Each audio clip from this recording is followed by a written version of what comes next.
अस्सलाम वालेकुम dear students. आज हम पॉजिटिव टर्म सीरीज़ की जो कन्वर्जेंस है उसको कंटिन्यू रखेंगे। और लास्ट टाइम आपको याद होगा कि हमने 2 पावर n टेस्ट जो है वो डिस्कस किया था, जिसको हम कॉशी कंडेंसेशन टेस्ट भी कहते थे। और उससे हमने डिड्यूस किया था पी सीरीज़ टेस्ट के P series 1/n⁻p summation n varies from 1 to infinity, ये कन्वर्जेंट होती है अगर p जो है वो ग्रेटर देन 1 था, और ये डाइवर्जेंट होती है जब p लेसर इक्वल टू 1 है। और साथ ही हमने ज्योमेट्रिक सीरीज़ की कन्वर्जेंस की बात भी की थी, और हमने कहा था कि सुमेशन a⁻n इस टाइप की सीरीज़ को हम ज्योमेट्रिक सीरीज़ कहेंगे, और ये कन्वर्जेंट होती है जब r⁻< 1 हो, और डाइवर्जेंट होती है जब r⁻ greater than equal to 1 हो। तो आज का लेक्चर भी हम फोकस कर रहे हैं पॉजिटिव टर्म सीरीज़ के ऊपर ही, और आज हम 4 टेस्ट पढ़ेंगे पॉजिटिव टर्म सीरीज़ के ऊपर। और बड़े वेल नोन हैं, आपने बीएससी की क्लासेस में पढ़े होंगे, लेकिन आज हम दोबारा उनको प्रैक्टिकली भी देखेंगे, उनको समझेंगे, उनके प्रूफ भी करेंगे, राइट। और वो 4 टेस्ट कौन से हैं? एक है कंपैरिजन टेस्ट, दूसरा है लिमिट कंपैरिजन टेस्ट, और तीसरा है रेशो टेस्ट। रेशो टेस्ट को डी एलैम्बर्ट टेस्ट भी कहते हैं, और द लास्ट जो है वो है रूट टेस्ट, और उसको nth रूट टेस्ट भी कहते हैं। चलिए, मैंने पहला जो है वो स्टार्ट किया है कंपैरिजन टेस्ट, ठीक है जी। कंपैरिजन टेस्ट क्या है, देखिए, इफ 0 लेस देन a के लेसर इक्वल टू b के, यानी कि ये nth टर्म है, kth टर्म है दो सीरीज की। एक सीरीज आपके पास ये है सुमेशन a के, और दूसरी सीरीज ये है सुमेशन b के, और इन a के और b के दरमियान ये रिलेशन है। एक तो दोनों पॉजिटिव टर्म है, ग्रेटर देन 0 का मतलब है दोनों पॉजिटिव टर्म है, और a के laser equal to b k है for every k greater than equal to n। वो ग्रेटर देन इक्वल टू 1 भी लिख सकते हैं, लेकिन greater than equal to n लिखने से फर्क नहीं पड़ता, क्योंकि हमने कहा था अगर n से ऑनवर्ड की सीरीज कन्वर्जेंट है तो फर्स्ट फ्यू टर्म्स जो है वो मैटर नहीं करती। हो सकता है फर्स्ट फ्यू टर्म्स के दरमियान ये रिलेशन जो है वो आप से कैलकुलेट नहीं हो रहा, लेकिन after some natural number n उसके बाद you can find such a relation. तो इसका मतलब उससे ऑनवर्ड जो है वो टेस्ट लगाएं, और अगर उसके लिए कन्वर्जेंस है तो फिर अगर फ्यू टर्म्स छोड़ने से सीरीज कन्वर्जेंट है तो वो सीरीज खुद से भी कन्वर्जेंट होती है। तो ये हमने स्टार्ट में ये बातें की थी कि टेल जो है सीरीज की टेल का मतलब क्या है, और टेल की कन्वर्जेंस जो है उससे सीरीज की कन्वर्जेंस है, और सीरीज कन्वर्जेंट है तो हर टेल कन्वर्जेंट है, एटसेट्रा। ओके, तो इससे फिर हम डायरेक्ट इसके ऊपर आ गए। कन्वर्जेंस ऑफ दिस, यानी कि ये जो बी के, यहां आप लिख लें ए के लेसर इक्वल टू बी के, ये रिलेशन है। बी के टर्म्स बड़ी हैं ए के टर्म्स से, तमाम टर्म्स बड़ी है, हर बी के हर ए के, यानी कि B1 बड़ा है A1 से, B2 बड़ा है A2 से, एंड सो फोर्थ। या फिर किसी नेचुरल नंबर के कॉरस्पॉन्ड Bn बड़ा है An से, Bn+1 बड़ा है An+1 से, एंड सो फोर्थ। अब टेस्ट क्या कहता है? कन्वर्जेंस ऑफ बी के, अगर ये वाली सीरीज कन्वर्जेंट है बी के बड़ी टर्म की सीरीज, यानी कि ये बी के कन्वर्जेंट है, ये रिलेशन आपने एस्टैब्लिश कर लिया, और आपको पता चल गया कि ये वाली सीरीज कन्वर्जेंट है इससे बी के से बनने वाली इसकी टर्म से। तो अगर ये सीरीज कन्वर्जेंट है, convergence of this implies that summation A के इज कन्वर्जेंट, तो फिर ये छोटी टर्म की सीरीज भी कन्वर्जेंट है। थोड़ा लॉजिकल भी लग रहा है कि तमाम टर्म्स अगर बड़ी हैं, ठीक है, और वो सामेबल है, तो उनसे तमाम छोटी टर्म जो हैं वो भी सामेबल होंगी। ये लॉजिकल भी है, रीजनेबल भी है, सेंसिबल भी है, राइट। तो ये कंपैरिजन टेस्ट। सो बड़ी, आप याद रखिएगा इस तरह से कि अगर बड़ी टर्म्स की सीरीज बड़ी टर्म से बढ़ने वाली जो सीरीज है अगर वो कन्वर्जेंट है तो फिर ये ए के उससे छोटी टर्म की जो सीरीज है फॉर एवरी ए के वो भी कन्वर्जेंट है। लेकिन अगर छोटी टर्म की सीरीज ही सामेबल नहीं है तो फिर ये भी सामेबल नहीं होगी। ये दूसरा पार्ट है divergence of summation A K. अगर ये वाली इन टर्म्स को सम करने से आप इन कोई नंबर कैलकुलेट नहीं कर सकते एज अ सम, यानी कि ये सीरीज जो है वो डाइवर्जेंट है, समेशन ए के की सीरीज डाइवर्जेंट है तो फिर ये वाली सीरीज भी डाइवर्जेंट होगी। ये तो हो गया जी सादी सी स्टेटमेंट। मैं थोड़ा सा इसके अंदर से दिखाऊंगा कि ये दोनों जो है दो डिफरेंट स्टेटमेंट नहीं है, एक ही स्टेटमेंट है। ओके, वो कैसे? अब देखिए आपने ये पढ़ा हुआ है कि P इम्प्लाई Q जो है वो लॉजिकली इक्विवेलेंट होता है not Q imply not P। इसको कहते हैं कॉन्ट्रापॉजिटिव। ये क्या कहते हैं? कॉन्ट्रापॉजिटिव।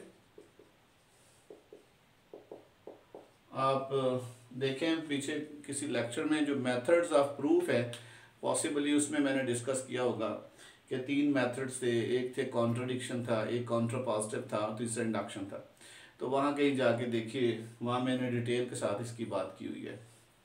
कॉन्ट्रापॉजिटिव, अब इसका मतलब इफ दिस ये P है, क्योंकि इसका कहते हैं P implies Q, P implies Q।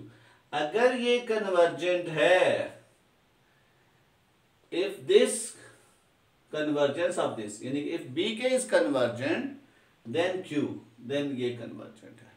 तो इसका क्या बनेगा?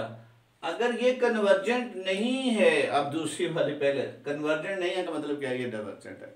अगर ये कन्वर्जेंट नहीं है तो ये भी कन्वर्जेंट नहीं है, मतलब अगर ये डाइवर्जेंट है तो ये भी डाइवर्जेंट है। लिहाजा ये दोनों स्टेटमेंट जो है वो इक्विवेलेंट स्टेटमेंट है, इसलिए कंपैरिजन टेस्ट एक ही है। ये ना भी लिखे तो कोई फर्क नहीं पड़ता, इतना ही काफी है। ये उसकी कॉन्ट्रापॉजिटिव स्टेटमेंट है। तो इसको प्रूफ करने के लिए आप प्रूफ भी कर सकते हैं, कोई मसला नहीं है, डायरेक्टली भी प्रूफ कर सकते हैं, लेकिन प्रूफ करने की ज़रूरत नहीं है। वो इसलिए नहीं है कि भाई ये इसी की कॉन्ट्रापॉजिटिव स्टेटमेंट है, राइट?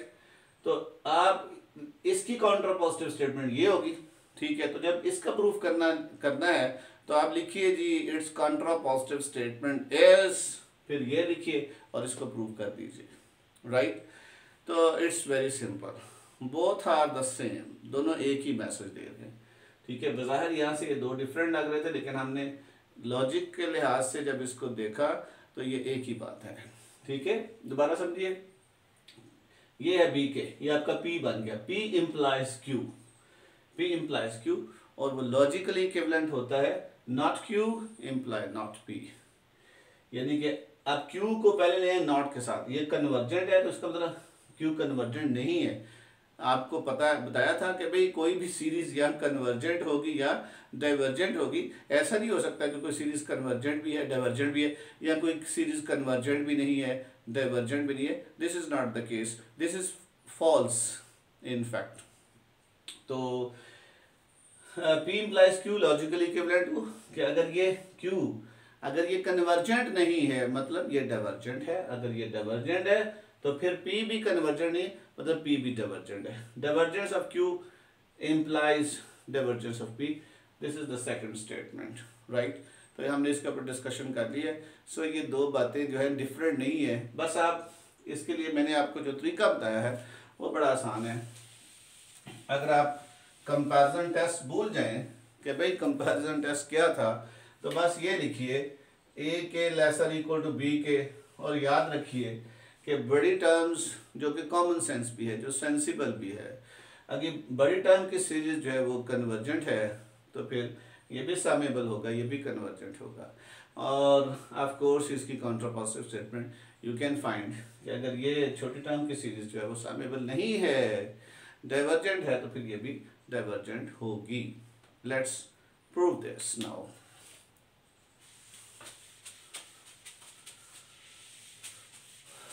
तो इसमें ये गिवन है कि ये कन्वर्जेंट है, तो अज्यूम कर ले ये कन्वर्जेंट है, ठीक है?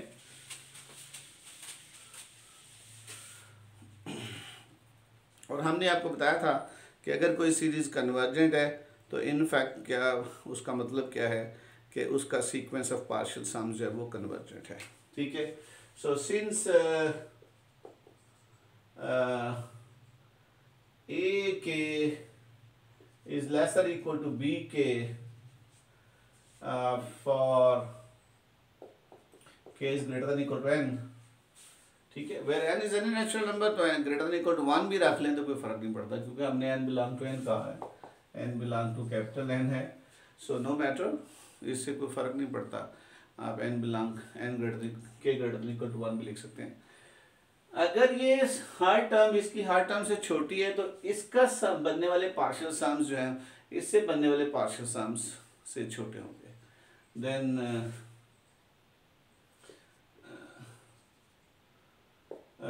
इसके क्या कह लें हम इसको, ए के is lesser equal to B K होगा पर K greater than equal to N, where A K, या आप इसको एस के कह लें और इसको एस के डैश कह लें, अगर एस वाला सिंबल यूज करना है तो नो प्रॉब्लम, आप सिंबल कोई भी यूज कर सकते हैं, ये जो है डमी सिंबल्स होते हैं, तो हम अगर आप कोई डिफरेंट सिंबल यूज करते हैं जो आउट ऑफ रूटीन है तो आप उसको नीचे बता दें कि वो क्या है, उसकी मीनिंग क्या है, वेयर ए के एंड बी के stands for the kth for the, ऐसे लिख लें, चलें सीक्वेंस में, तो आप फॉर द लिखें, स्टैंड फॉर आप सीधा लिख लें, where A K and B K are the sequences of partial sums of summation A K, K varies from 1 to infinity, ठीक है, and summation B K, K varies from 1 to infinity respectively, ठीक है जी। और चूंकि आप सभी आप n से भी लिख सकते हैं और k greater than equal to n कह लें, तो ये सीरीज आप यहाँ भी आप n से ही लिख लें, चलें, ताकि जो हम सीक्वेंसेस बना रहे हैं वो n से ही ऑनवर्ड बना रहे हैं, ठीक है, an where you know n is natural number, so of course you can start from 1, no problem, okay। तो अब देखिए, अब आपको दिया गया कि ये सीरीज कन्वर्जेंट है, अगर ये कन्वर्जेंट है तो ये सीक्वेंस ऑफ पार्शियल सम जो है ये कन्वर्जेंट है, अगर ये कन्वर्जेंट है ये बाउंडेड है, अगर ये बाउंडेड है तो लेस देन सम m होगा, तो ये भी लेस देन सम m हो जाएगा, ये भी बाउंडेड है और ये भी पॉजिटिव टर्म की सीरीज का सीक्वेंस ऑफ पार्शियल सम है, लिहाजा ये भी मोनोटोन होगा, तो ये बाउंडेड भी हो गया, मोनोटोन भी हो गया, लिहाजा कन्वर्जेंट हो गया, क्योंकि ये कन्वर्जेंट लिहाजा सुमेशन एक की सीरीज भी है वो भी कन्वर्जेंट होगी, that's it, right. Now if, यही से हम दोनों बातें कर लेते हैं, now if summation b k varies from 1 to infinity is convergent, then bk, the sequence of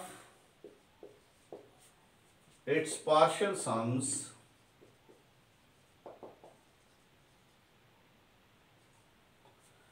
is also convergent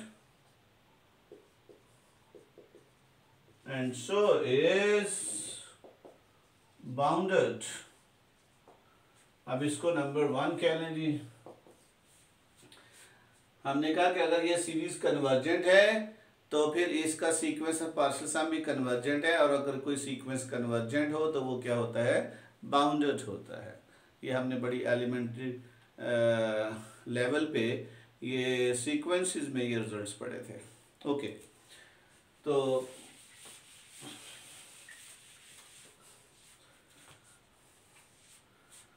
then there exists a real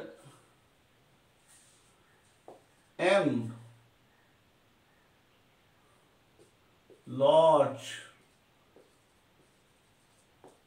enough so that BK mod is less or equal to M.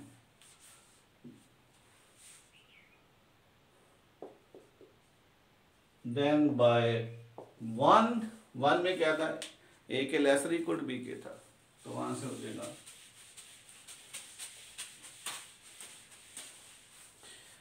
Then by one ए के laser equal to B k which is lesser equal to m. Sorry ये दूसरे था, हमने बड़े वाला B के लिया था, ए के lesser equal to b k, of course r a k mod is lesser equal to m. This means that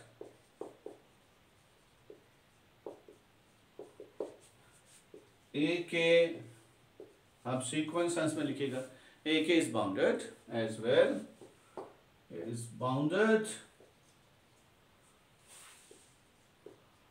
as well, also it is monotone, क्योंकि ये पॉजिटिव टर्म का सीक्वेंस ऑफ पार्शियल सम है, ये increasing होगा, also it is increasing, hence by monotone convergence theorem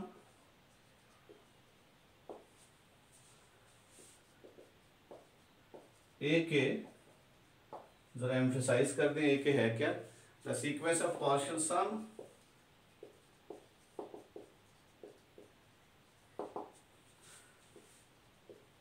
sums of summation a k varies from 1 to infinity is convergent, चूंकि ये bounded हो गया और वन को यूज करते हुए बी के कन्वर्जेंट था, बी के सीरीज कन्वर्जेंट थी, लिहाजा उसका sequence of partial sum convergent था, इसलिए वो बाउंडेड था, और ए के लेसर इक्वल टू बी के था, वहां से ए के भी बाउंडेड हो गया, और सीक्वेंस ऑफ ए के जो है वो भी sequence of partial sum of positive term series है, वो भी इंक्रीजिंग होता है, अब वो इंक्रीजिंग भी है, बाउंडेड भी है, लिहाजा बाय मोनोटोन कन्वर्जेंस थ्योरम वो क्या हो गया, monotone bounded convergence theorem, monotone bounded convergence theorem, या मोनोटोन के आगे बाउंडेड भी आता है, मोनोटोन बाउंडेड कन्वर्जेंस थ्योरम वो क्या होगा जी, समेशन ए के जो है वो कन्वर्जेंट होगा, hence by definition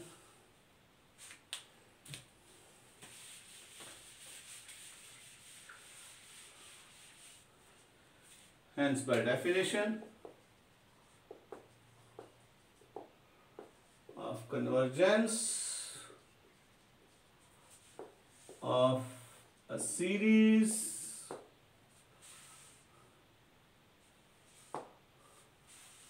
summation a k varies from 1 to infinity is convergent।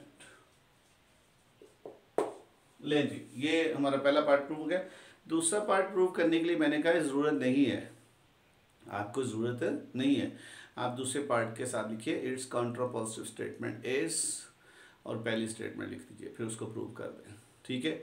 बहुत से ऐसे रिजल्ट्स हैं, जैसे हमने nth टर्म टेस्ट जो है उसका प्रूव नहीं किया था, जब हमने nth टर्म टेस्ट का प्रूव किया था तो हमने कहा था इस कॉन्ट्रापोजिटिव स्टेटमेंट इज कि अगर कोई सीरीज कन्वर्जेंट है तो उसकी लिमिट 0 होगी, तो फिर उसकी कॉन्ट्रापोजिटिव ये बन गई थी कि अगर उसकी कोई लिमिट 0 नहीं है तो सीरीज कन्वर्जेंट नहीं है, मीन्स डाइवर्जेंट है, ठीक है। हाउएवर अगर आप देखना चाहते हैं तो प्रूफ तो बहुत ही सिंपल है, बच्चों वाला है, वो मैं आप ये सारे का जरा खुद से लिखिएगा। अब वो कन्वर्जेंट नहीं है, ए के जो है वो लेसर इक्वल टू बी के है, ए के अगर कन्वर्जेंट नहीं है डाइवर्जेंट है तो याद रखिए ए के पॉजिटिव टर्म की सीरीज है, ये ऑसिलेट नहीं है, ए के जो है पॉजिटिव टर्म की सीरीज है, दो लिमिट्स होने के चांसेस नहीं है, राइट। तो ए के चूंकि पॉजिटिव टर्म की सीरीज है और ये कन्वर्जेंट नहीं है, तो इसलिए ये अनबाउंडेड होगी। क्या होगी? अनबाउंडेड होगी। इसका सीक्वेंस ऑफ पार्शियल सम भी अनबाउंडेड होगा, यानी कि जो ए के होगा वो greater then of course m होगा for each m, या some people like to write greater than infinity ऐसे लिख देते हैं कि you can never find a number which is less than this। इसका मतलब you can never find a number which is lesser than this। इसका मतलब अगर ऐसा है, अगर ये sequence of positive term series है और ये डाइवर्जेंट है, तो ये अनबाउंडेड होगी। ये क्या होगी? ये अनबाउंडेड होगा। इसका सीक्वेंस ऑफ पार्शियल सम बढ़ता ही जा रहा है ना, ये बढ़ता ही जा रहा है, बढ़ता ही जा रहा है, पॉजिटिव टर्म सीरीज है। तो सो बिकॉज इसका मतलब ये कैपिटल था, सो बिकॉज, तो इसका अंदर बी के जो है the sequence of partial sum b k वो भी डाइवर्जेंट है, वो भी डाइवर्जेंट है, वो भी अनबाउंडेड है। लिहाजा वो चूंकि अनबाउंडेड है तो सीक्वेंस ऑफ पार्शियल सम, चूंकि ये बी के जो है वो ग्रेटर देन इन्फिनिटी हो गया, इसका तो बी के जो है वो अनबाउंडेड हो गया। अनबाउंडेड है तो ये डाइवर्जेंट है। अब चूंकि sequence of partial sum divergent है, hence the series is divergent. So if A K की सीरीज जो है, यानी कि समेशन ए के इज फ्रॉम 1 टू इन्फिनिटी, अगर इसकी सीरीज डाइवर्जेंट है तो इसका सीक्वेंस ऑफ पार्शियल सम जो है वो अनबाउंडेड है। वो इसलिए कि वो ऑसिलेट नहीं है। वो अगर प्लस माइनस माइनस प्लस के साइन चलते तो तब हम सस्पेक्ट करते, जैसे -1 पावर n थी, कि शायद इसकी 2 लिमिट्स भी हो सकती है। अनबाउंडेड हो सकता है सीक्वेंस बाउंडेड, लेकिन लिमिट एक से ज़्यादा आ रही है। लेकिन ऐसा नहीं है, ना ये कोई ब्रैकेट फंक्शन है जो कि डिफरेंट वैल्यूज़ के लिए वैल्यूज़ चेंज कर रहा है। ये सिंपल सीक्वेंस है। और अगर simple sequence of positive term series जो है वो डाइवर्जेंट है तो इट मीन्स वो अनबाउंडेड है, क्योंकि सीक्वेंस ऑफ उसका जो सीक्वेंस ऑफ पार्शियल सम है वो तो ऐड करता जा रहा है, करता जा रहा है, करता जा रहा है।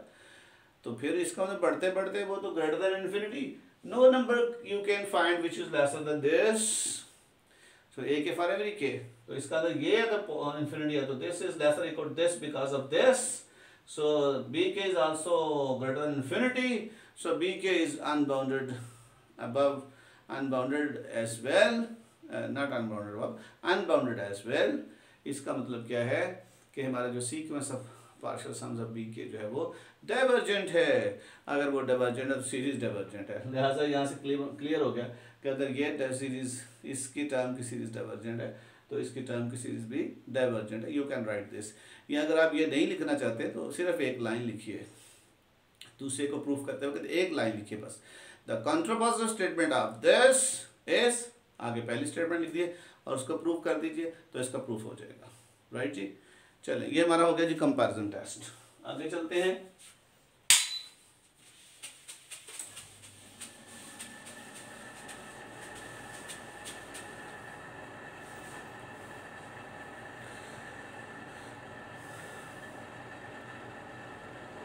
अब देखिए एक एग्जांपल हम देखते हैं, समेशन। अच्छा एक और बात जरा नोट कर लें कि ए के लेसर इक्वल टू बी के, इसमें 4 बातें हैं जी, वो भी नोट कीजिए। अगर ये कन्वर्जेंट है, अगर ये डाइवर्जेंट है, सॉरी, अगर ये कन्वर्जेंट है तो ये कन्वर्जेंट, लेकिन अगर बड़ी सीरीज डाइवर्जेंट है तो तब छोटी के बारे में कोई आइडिया नहीं है, हमने ऐसी बात नहीं की। Remember, don't ever try to jump over hasty generalization. So I'm not saying anything about if it is divergent. अगर बड़ी टर्म की सीरीज डाइवर्जेंट है तो यू कैन नेवर से कि छोटी टर्म की सीरीज जो है वो कन्वर्जेंट नहीं हो सकती। ठीक है जी, ऐसा नहीं हो सकता, ऐसा नहीं हो सकता। ठीक है, तो अगर ये बीके की सीरीज कन्वर्जेंट है तो फिर छोटी कन्वर्जेंट है। नॉर्मली तो यही होता है, मुसलमान के घर मुसलमान पैदा होता है। ठीक है, और ऐसे ही है अगर ये डाइवर्जेंट है, ठीक है, तो फिर इसकी कन्वर्जेंस के बारे में हम नहीं कह सकते इसकी कन्वर्जेंस के बारे में। अगर ये डाइवर्जेंट है तो ये नहीं है कि उसका बच्चा जो है वो, अगर वो खुद से जो है कुछ कायदा कानून को नहीं मानता, किसी मज़हब को नहीं मानता, तो उसका बच्चा भी नहीं मानेगा। This is not the case. वो जो है वो हो सकता है उसके जो अकायद है उससे हट जाए, ठीक है, तो वो कन्वर्जेंस की तरफ आ जाए, राइट, वो कन्वर्जेंस की तरफ आ जाए। तो हम ये कहना चाह रहे हैं कि अगर बी के जो है, अगर बड़े वाला डाइवर्जेंट है, बड़ी टर्म की सीरीज डाइवर्जेंट है, तो I can say nothing about A K, वो कन्वर्जेंट भी हो सकती है, डाइवर्जेंट भी हो सकती है। लेकिन अगर छोटी टर्म की सीरीज डाइवर्जेंट है तो ये ज़रूरी है कि ये भी डाइवर्जेंट है, ठीक है। जैसे मैंने आपको बताया कि मुसलमान के घर में मुसलमान, हिंदू के घर में हिंदू, ठीक है, नॉर्मली तो यही चल रहा है, राइट, ओके। तो लिहाजा I am not generalising, you can find many counter example. बहरहाल छोड़िए, ये तो एक ऐसे मेरे ज़हन में बात आ गई। This is not the case in fact. हम असल में अपने कॉन्सेप्ट को एम्फेसाइज करने के लिए ज़रा देखना चाहते हैं। तो एम्फेसाइज कैसे करें कि अगर ये बी के जो है वो बी के की सीरीज़ कन्वर्जेंट है, तो फिर ये छोटी टर्म की सीरीज़ लाजमी कन्वर्जेंट है। और अगर ये डाइवर्जेंट है तो फिर छोटी टर्म की सीरीज़ के बारे में यू हैव नो आइडिया, वो कन्वर्जेंट भी हो सकता है, डाइवर्जेंट भी हो सकता है। On the other hand, if A K, अगर ये सीरीज़ जो है ये डाइवर्जेंट है, छोटी टर्म की तो बड़ी वाली लाजमी डाइवर्जेंट है, तो अगर ये कन्वर्जेंट है, छोटी जो है अगर कन्वर्जेंट होती है तो उससे बड़े के बारे में आइडिया नहीं दे सकते। Again this is the same thing is that. तो ठीक है, ये ज़रूरी नहीं है कि अगर ये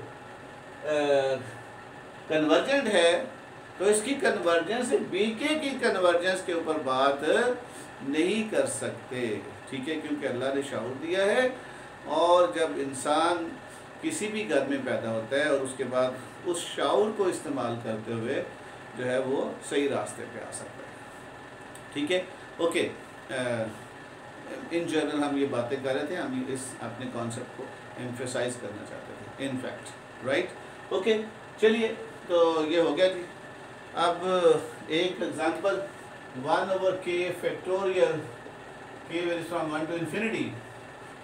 अच्छा, इस किस्म की सीरीज़ के लिए अब ज़रा सोचिए, पीछे चलिए, कोई टेस्ट अवेलेबल नहीं है ना, तो ये nth टर्म टेस्ट से इसकी लिमिट 0 आ जाएगी, ये ज्योमेट्रिक सीरीज़ भी नहीं है, ये पी सीरीज़ भी नहीं है, ये टेलीस्कोपिंग भी नहीं है, ठीक है, और इसके nth टर्म की लिमिट भी 0 है।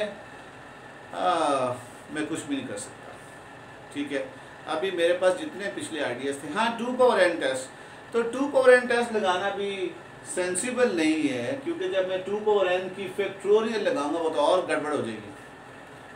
वो ज़रा लगा के देखें, वो बनेगा जी 2 पावर n और 1/2 पावर n फैक्टोरियल, तो बड़ा ही अजीब सा हो गया, इट्स वेरी स्ट्रेंज, ये भी अच्छी नहीं लग रही, मुझे ये नहीं अप्लाई करनी चाहिए, राइट।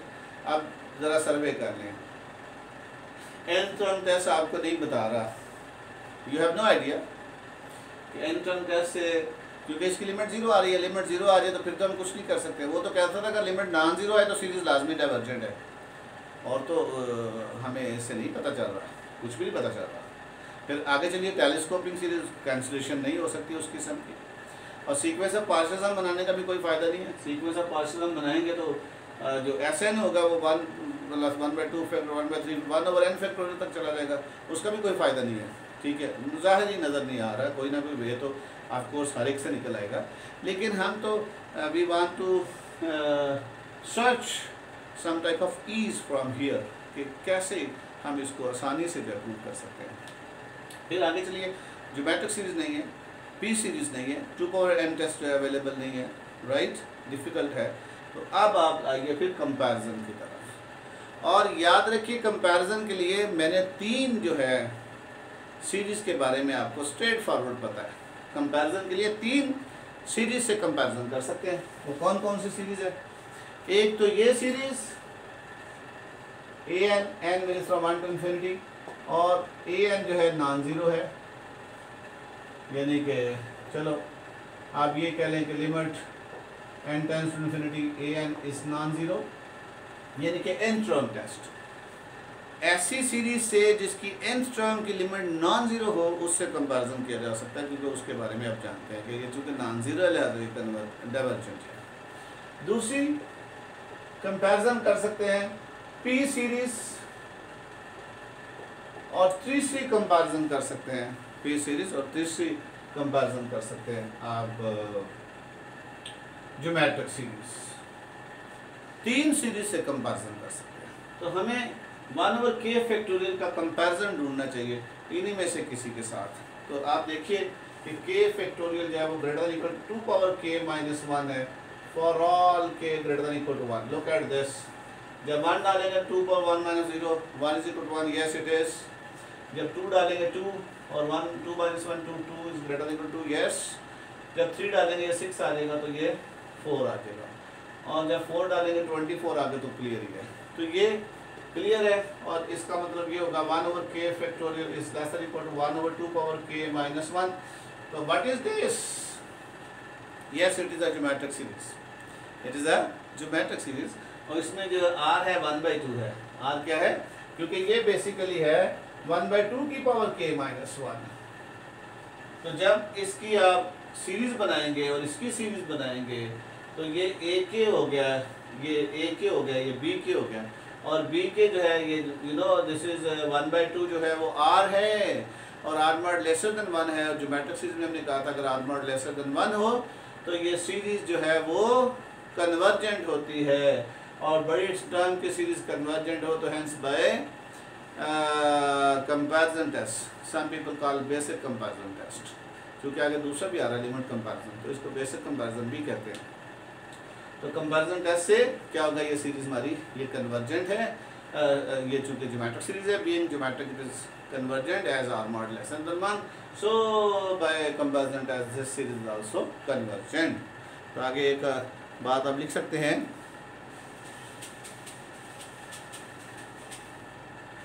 बट summation 1/, ये वाली 2 power k - 1 is a geometric series with r mod is equal to 1/2 lesser than 1. So it is convergent. तो अगर ये convergent है तो what about this? Hence by basic comparison test or comparison test,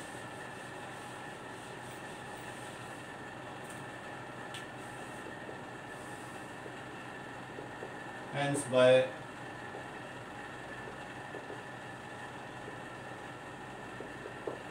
summation 1/k factorial is convergent।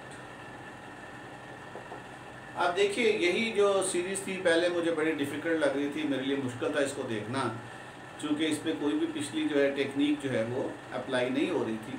तो अगर कोई technique apply ना हो तो इसका मतलब ये नहीं है कि वो टेस्ट वैलिड नहीं है, वो टेस्ट उस पर्टिकुलर क्वेश्चन के ऊपर अप्लाई नहीं हो सकता, तो go for some other test, right.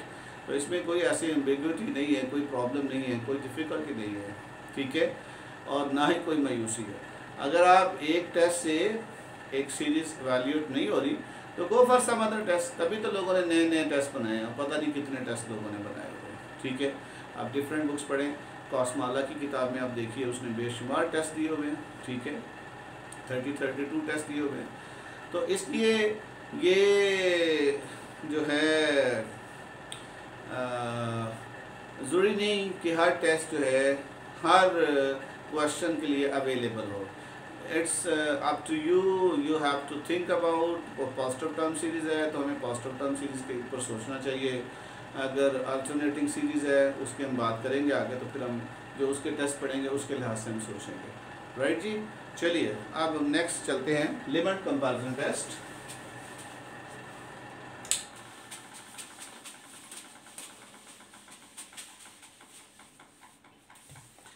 What about limit comparison test, वो क्या है?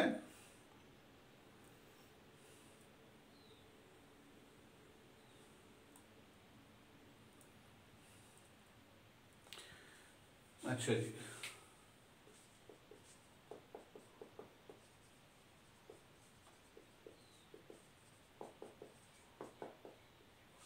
limit comparison test.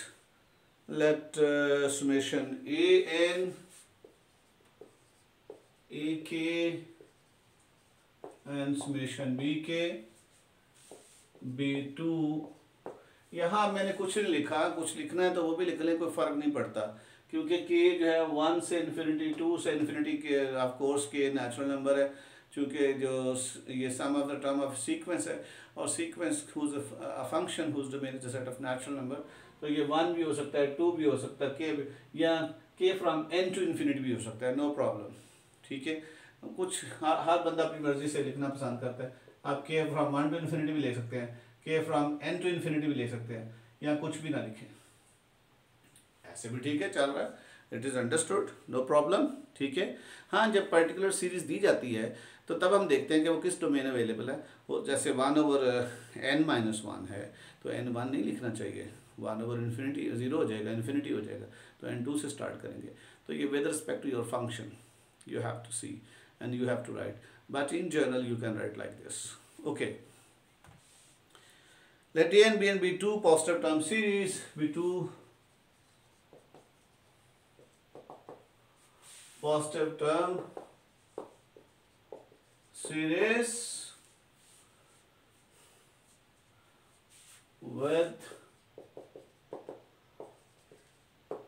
limit n tends to infinity a k, अब k tends to infinity, a k by b k is equal to l। क्या करें, a k by b k। अब ये कुछ भी है, जरूरी नहीं कि पहले a k है दूसरी b k, आप कुछ भी ले लें, एक आप जिसको एग्जामिन करना चाहते हो और एक आप खुद से ले लिया आपने। जनरली तो यही होगा कि आपको तो एक ही सीरीज के बारे में दिया जाएगा, भाई इसको जनाब बताइए इसकी कन्वर्जेंस के बारे में, ये कन्वर्जेंट है या डाइवर्जेंट है, तो आपको तो एक ही सीरीज दी जाएगी। तो आप क्या करते हैं, एक सीरीज खुद से ले लेते हैं, बी के या बी के बारे में पूछा जाए तो ए के खुद से ले लें, और खुद से लेने वाली वही होगी जिसके बारे में आप जानते हैं कि ये कब कब कन्वर्जेंट है, कब कब डाइवर्जेंट है। कंपैरिजन उसी से किया जाता है। ठीक है, हम बताते हैं, देखिए फलां के बच्चे के इतने मार्क्स आए हैं, ठीक है, तो उससे कंपैरिजन जो है आप बता रहे हैं किसी को, तो उसके बारे में आप जानते हैं कि उसने जनाब 1000 में से 1000 ही ले लिए। ठीक है, आजकल तो ये चलता है। तो कंपैरिजन उसी से किया जाएगा जिसके बारे में आप जानते हैं, राइट। तो इसका मतलब सीरीज में कंपैरिजन उस सीरीज से करेंगे जिसकी कन्वर्जेंस के बारे में आप क्लियरली जानते हैं। तो 3 सीरीज की, एक की डाइवर्जेंस के बारे में शोर शॉर्ट जानते हैं, वो सीरीज जिसकी nth टर्म की लिमिट नॉन जीरो हो, और एक ज्योमेट्रिक सीरीज के बारे में आप क्लियरली जानते हैं, और एक आप पी सीरीज के बारे में।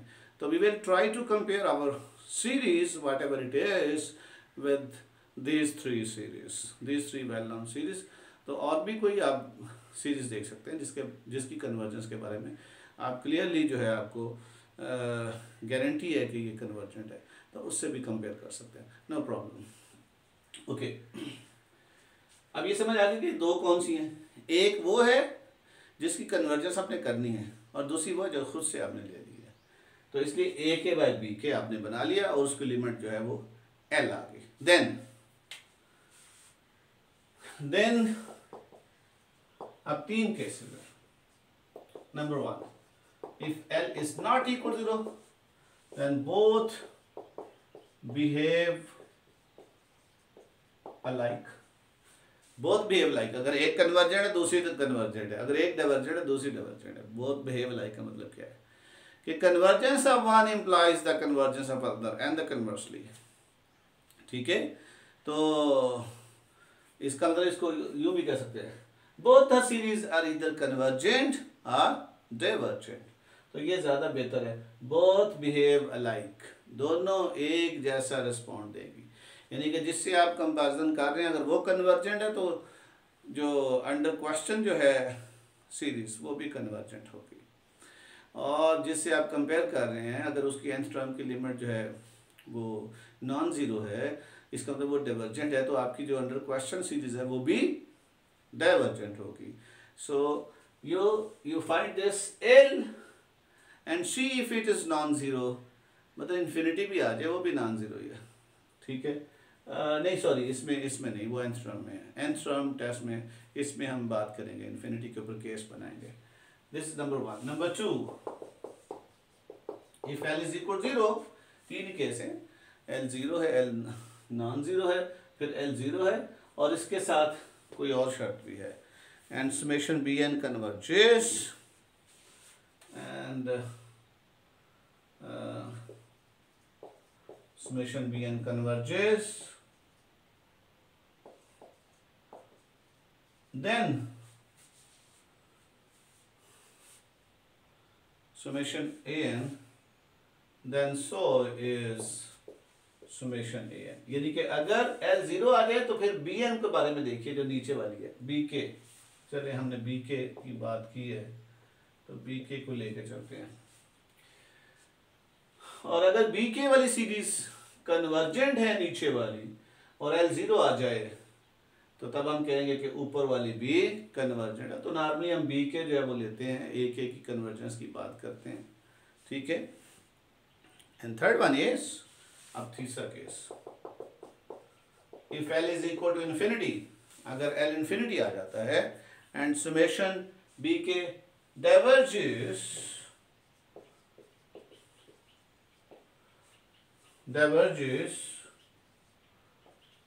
then so is summation ak। ठीक है जी। आप देखिए अगर l 0 आता है और summation bk डाइवर्जेंट है तो तब मैं ये टेस्ट अप्लाई नहीं कर सकता, मैं कहूँगा test is inconclusive, go for some other test, limit comparison fail हो गया। सिमिलरली अगर l इन्फिनिटी है और summation bk कन्वर्जेस है तब भी मैं कुछ नहीं कह सकता, I will say that go for some other test, I have no information from this test, right. तो ये कुछ बातें देख लें, यहाँ तो बड़ा क्लियर है। अगर लिमिट जो है, ज़रा सी बात है, तीन ही बातें आएंगी, या लिमिट नॉन जीरो आएगी, जीरो आएगी, इन्फिनिटी आएगी, राइट। तो अगर लिमिट नॉन जीरो आ जाए तो बोथ बिहेव लाइक, अगर एक कन्वर्जेंट है तो दूसरी भी कन्वर्जेंट, यानी कि जो आपने कंपैरिजन के लिए कंसिडर किया अगर वो कन्वर्जेंट है तो दूसरी भी कन्वर्जेंट है, और जो कंपैरिजन के लिए कंसिडर किया अगर वो डाइवर्जेंट है तो दूसरी भी डाइवर्जेंट है। लेकिन अगर l 0 आ जाए तो फिर b के देखिए अगर वो कन्वर्जेंट वाली ली हुई है तो a के भी कन्वर्जेंट है, लेकिन अगर l 0 आ जाए और b के डाइवर्जेंट वाली ली हुई है तब मुझे कोई आइडिया नहीं है, मेरा टेस्ट कुछ नहीं बोलता, टेस्ट इज इनकंक्लूसिव। सिमिलरली और अगर l इन्फिनिटी आ जाए और b के डाइवर्जेंस हो तो a के भी डाइवर्जेंट होगा, लेकिन अगर l इन्फिनिटी है और b के कन्वर्जेंट हो गया तब लिमिट कंपैरिजन जो है वो इसके बारे में कोई आइडिया नहीं देता। चलिए आप प्रूव करते हैं। Proof is so simple,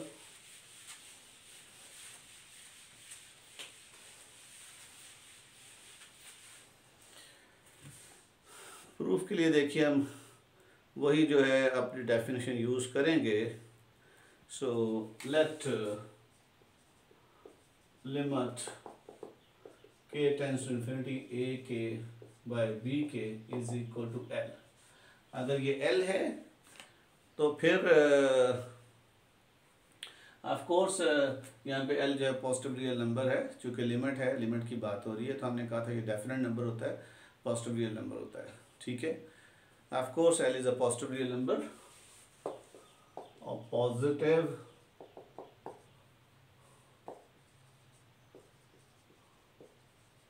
positive इसलिए क्योंकि ए के वाली सीरीज भी पॉजिटिव है, बी के वाली सीरीज भी पॉजिटिव है, लिहाजा इनकी रेशियोज भी पॉजिटिव रहेंगी, और सारी की सारी इस तरह की रेशियोज और फिर उसकी लिमिट जो है जो भी आएगी रेशियोज के सीक्वेंस की जो लिमिट आएगी ऑफ कोर्स वो भी पॉजिटिव रहेगी। अगर सारी की सारी सीक्वेंस की तमाम टर्म्स जो है पॉजिटिव हैं तो ऑफ कोर्स लिमिट भी पॉजिटिव आएगी। That's why I have supposed that a positive real number, real number तो है तो पॉजिटिव रियल नंबर है, right.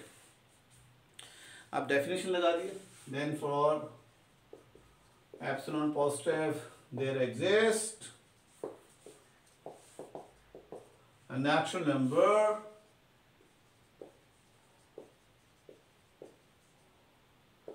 in star such that what, ये आपको पता ही है क्या लिखते हैं हम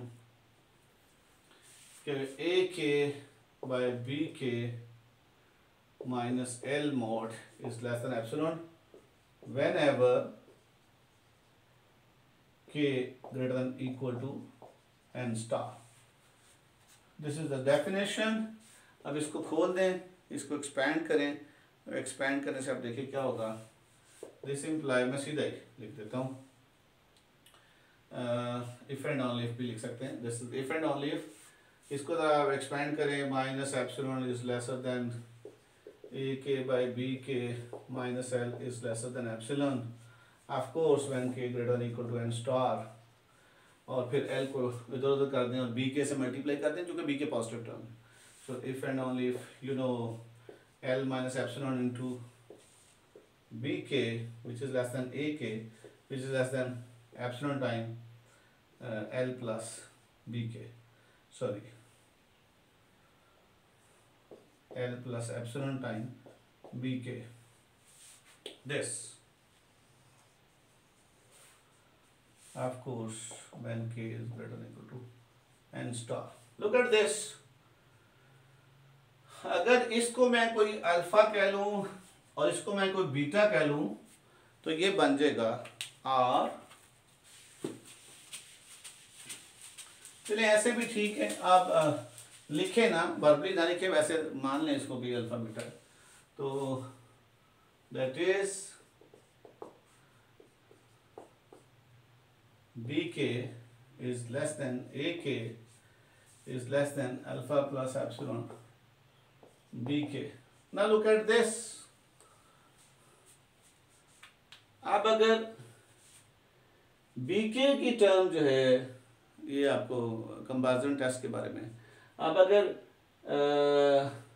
बीके वाली जो सीरीज कन्वर्जेंट है तो अल्फा टाइम, ये आपने पढ़ा था कि अगर बीके वाली कन्वर्जेंट है तो अगर इसकी लिमिट ए है तो अल्फा बीके वाली भी कन्वर्जेंट, इसकी लिमिट अल्फा ए आ जाती है।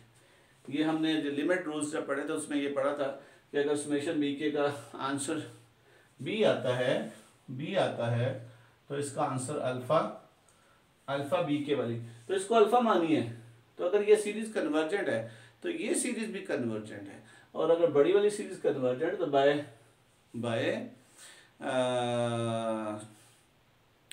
कंपैरिजन टेस्ट ये वाली सीरीज भी कन्वर्जेंट होगी। और अगर ये वाली सीरीज डाइवर्जेंट है तो इसको किसी कांस्टेंट से मल्टीप्लाई, क्योंकि कांस्टेंट वो जीरो नहीं है, अल्फा माइनस एप्सिलॉन है, ये जीरो नहीं है, अब जीरो से मल्टीप्लाई नहीं कर रही है, नॉन जीरो है, ये नॉन जीरो है, तो इससे जब इसको मल्टीप्लाई करेंगे तो ये वाली सीरीज क्या होगी, डाइवर्जेंट होगी, और अगर छोटी डाइवर्जेंट होती है तो ये भी डाइवर्जेंट होगी।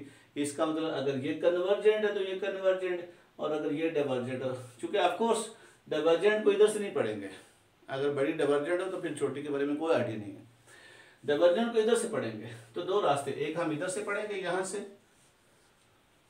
एक ये रिलेशन यूज करेंगे और एक ये रिलेशन यूज करेंगे, और बेसिक कंपैरिजन से आप फौरन बता देते हैं कि अगर ये कन्वर्जेंट है तो फिर ये वाली सीरीज कन्वर्जेंट है, क्योंकि ये कन्वर्जेंट है तो ये वाली सीरीज भी कन्वर्जेंट होगी, और अगर ये डाइवर्जेंट है तो ये वाली सीरीज भी डाइवर्जेंट होगी, क्योंकि ये डाइवर्जेंट है तो ये भी डाइवर्जेंट होगी, लिहाजा बोथ बिहेव अलाइक हो गया। क्योंकि आपने बी के वाली कंसिडर की हुई है तो उसके ऊपर दोनों केसेस आप रखेंगे, राइट।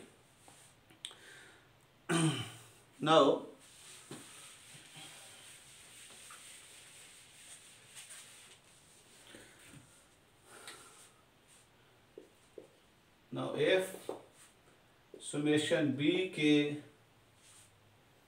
ठीक है, is convergent, then so is summation L plus epsilon into bk।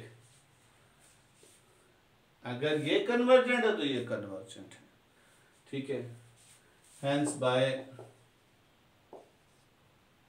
Basic comparison test, मैं बेसिक ही लिख दिया for sake of convenience, basic आप पूरा लिखिए, basic comparison test. Hence by basic comparison test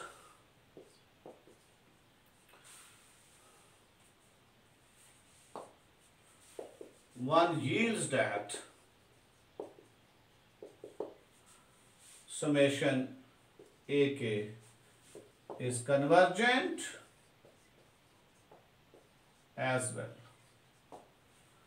right? Similarly, अगर summation BK is divergent है, also if summation BK is divergent,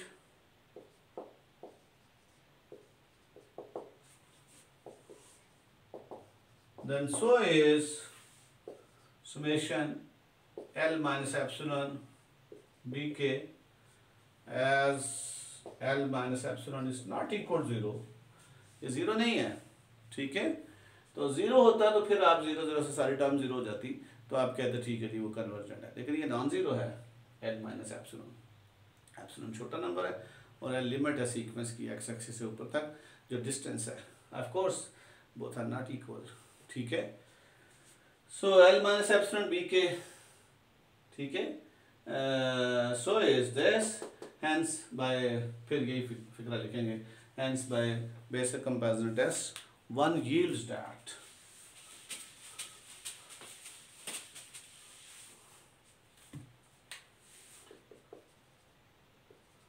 hence by basic comparison test one gives summation AK is divergent as well। ले जी, ये दोनों हमने cases discuss कर लिए कि अगर एक कन्वर्जेंट है तो दूसरी भी कन्वर्जेंट है, और अगर एक डाइवर्जेंट है तो दूसरी भी डाइवर्जेंट है। अब ये दूसरा case, right, if L is equal to 0,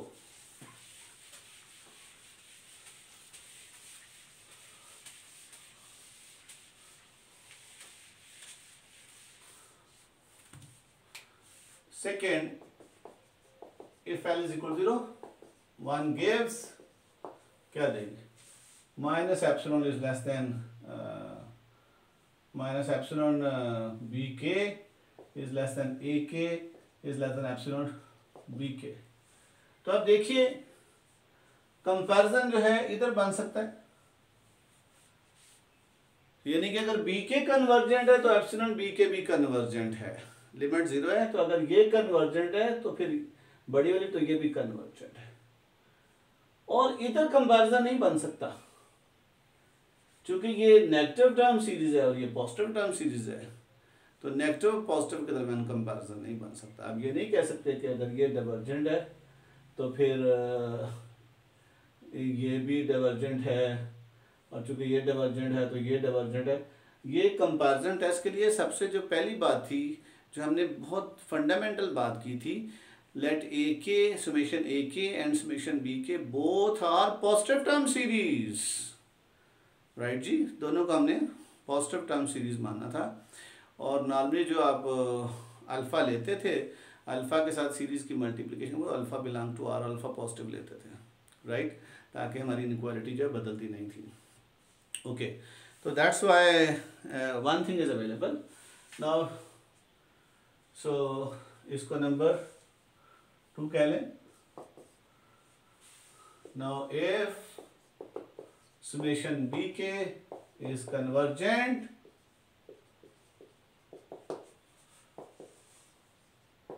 then so is summation epsilon bk, hence by basic comparison test one yields that summation AK is convergent, while the other comparison is not available because one of the series is positive term series and the other is the negative term series, so we will not consider this comparison, right? Case 3, while summation minus epsilon bk and summation ak are not comparable, as both are not positive term series। तो इसका अंदर inequality ही एक बन रही है, दो बन ही नहीं रही, दूसरी जो है वो अवेलेबल नहीं है। पहले में दोनों अवेलेबल थी क्योंकि L जो है वो बड़ा होता है और एप्सिलॉन छोटा होता है, तो L माइनस एप्सिलॉन पॉजिटिव था, दैट्स वाई दोनों कंपैरिजन अवेलेबल थे। लेकिन यहाँ पे तो सीधा माइनस एप्सिलॉन आ गया, सीधा ही नेगेटिव टर्म सीरीज होगी, तो ये कंपैरिजन अवेलेबल नहीं है। ओके, चलिए अब तीसरी बात,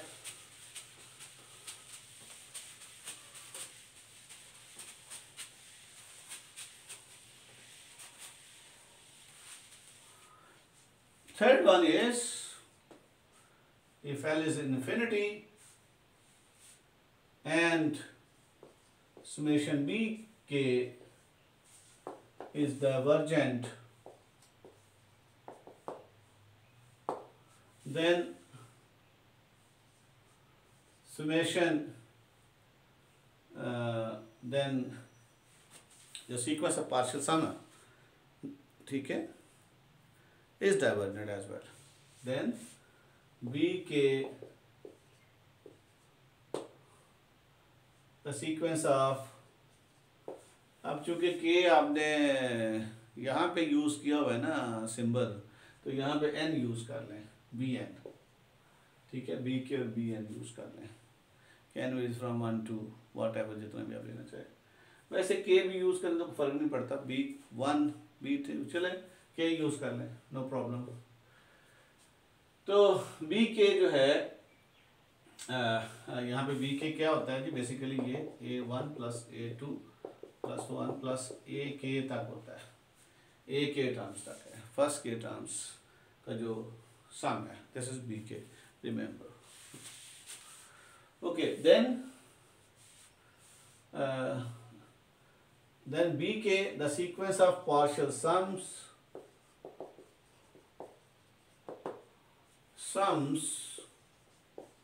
of summation bk is divergent, ठीक है।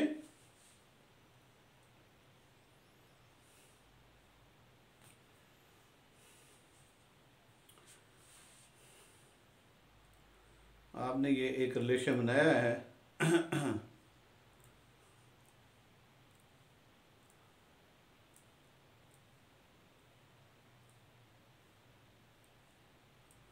देन चूंकि आपके पास ये बन गया है जी, असल में जो L इन्फिनिटी है इसमें आप देखें कि आपका ये बना जी L minus epsilon is less then bk is less than ak which is less than L plus epsilon into bk। अगर bk जो है डाइवर्जेंट है, आप इतना यूज कर लें, ठीक है।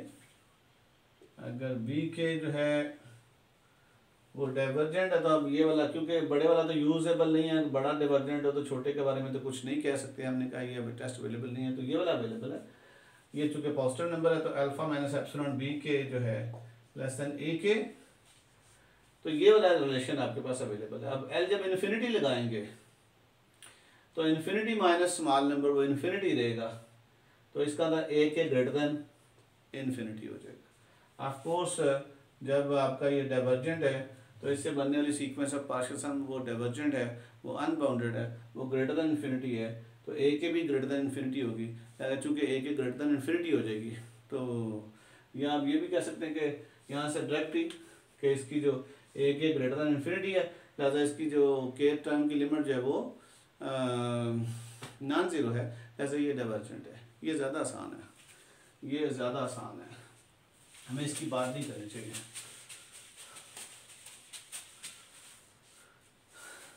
Now if this is divergent then we have L minus epsilon into bk is less than ak less than L plus epsilon in bk। तो ये वाला टेस्ट जो है वो अवेलेबल नहीं है, तो take L minus epsilon is less bk is less than ak, तो इसका मतलब अगर bk डाइवर्जेंट है तो ऑफ कोर्स उसकी जो सीक्वेंस ऑफ पार्शियल सम है वो अनबाउंडेड है, सीक्वेंस ऑफ पार्शियल सम वो उसका खुद भी सीक्वेंस जो है अनबाउंडेड है, ठीक है। तो यहाँ से आप ये कह सकते हैं गिव्स दैट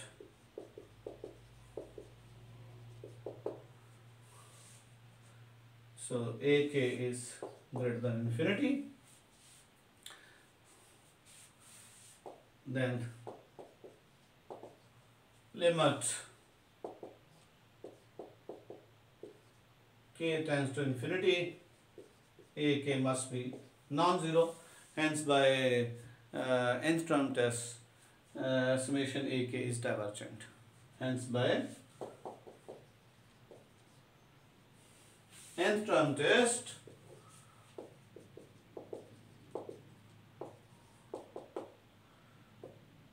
summation ak, एक तो ये तरीका है, चूंकि ये आ गया तो बी के जो है डाइवर्जेंट है तो इसका सीक्वेंस ऑफ पार्शियल सम भी डाइवर्जेंट होगा। तो इसका जब इसका sequence of partial sum divergent है तो वो इंक्रीजिंग तो है, चूंकि पॉजिटिव टर्म है तो वो अनबाउंडेड होगा। सेम लॉजिक मैंने पीछे भी आपको बताई है। तो वो अनबाउंडेड होगा, लिहाजा जब इस किस्म के ऊपर सम लगाएंगे तो ये ग्रेटर देन इन्फिनिटी हो जाएगा, तो इस किस्म का सम भी ग्रेटर देन इन्फिनिटी हो जाएगा। लिहाजा इसका मतलब एन टर्म की लिमिट जो है नॉन जीरो आ जाएगी। या फिर वही रास्ता जो मैं कर रहा था पहले कि वो क्या है,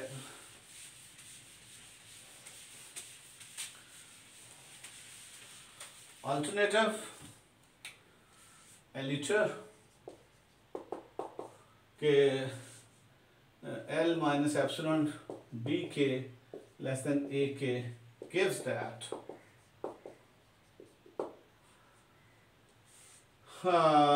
bk is less than ak. You know where bk is a sequence of partial sum, चूंकि वो डाइवर्जेंट है लिहाजा ये अनबाउंडेड होगा। But bk is unbounded as it is increasing, hence ak is unbounded as well. Therefore summation ak is divergent.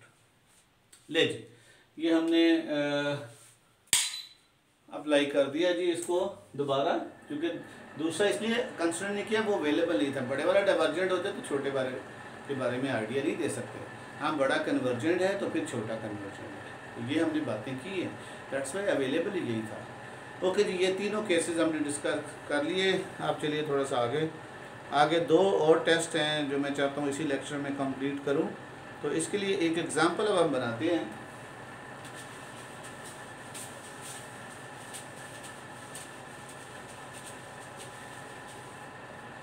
एक example को मैं दो तरीकों से सॉल्व कर रहा हूँ। Summation 1 over n power p और ln n is from 2 to infinity। चूँकि ln 1 0 हो जाएगा तो ये अवेलेबल नहीं है 1, यहाँ तो 2 से स्टार्ट करना पड़ेगा। l 0 भी ये नहीं निकलता, l 1 भी 0 हो जाएगा तो 1 over 0 इन्फिनिटी हो जाएगा, तो हमें n को 2 से स्टार्ट करना चाहिए। ठीक है, तो आप देखिए, वी नो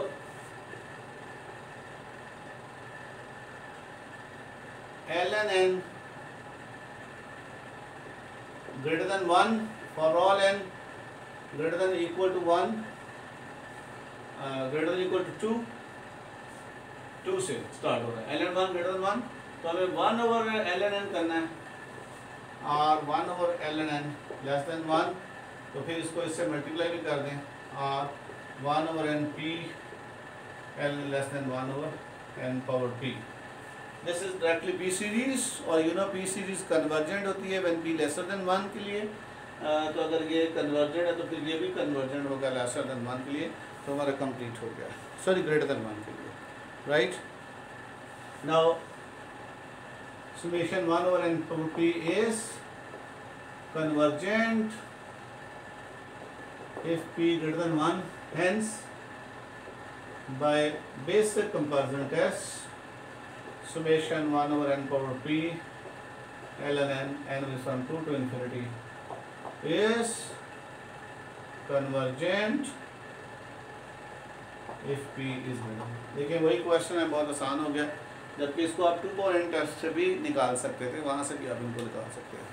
चलिए दूसरा तरीका ये है, another question is सो अगर हम ये आपको दे देते हैं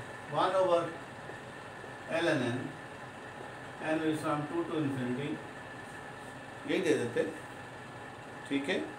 तो अब आप देखिए, आप ले लें an, take an is equal to 1/ln n और bn 1/n ले लें, क्योंकि 1/n की सीरीज आप जानते हैं। तो आप देखिए an बाय bn बनाइए, an बाय bn बनेगा 1/ln n ओवर 1/n, तो आपका बनेगा n/ln n। जब लिमिट निकालेंगे n tends to infinity n/ln n, तो ये इन्फिनिटी बाय इन्फिनिटी है, l infinity infinity, L'Hopital rule लगाइए, तो ये बनेगा limit n tends to infinity 1/1/n। So this is limit n tends to infinity n infinity. और अगर लिमिट इन्फिनिटी हो और ये वाले डाइवर्जेंट हो तो हमारी सीरीज क्या होती है, डाइवर्जेंट होती है। Hence by limit comparison test summation 1 is divergent, क्योंकि आपने कहा था अगर ये लिमिट इन्फिनिटी आए और bn की सीरीज डाइवर्जेंट हो तो an की सीरीज भी डाइवर्जेंट होगी। ये तीसरे वाला केस हो गया, राइट। इस तरह से कोई ऐसा केस भी आप बना सकते हैं जिसमें जो है एक कन्वर्जेंट है तो दूसरा भी, एक डाइवर्जेंट है दूसरा भी डाइवर्जेंट है। Okay, there may be many other questions.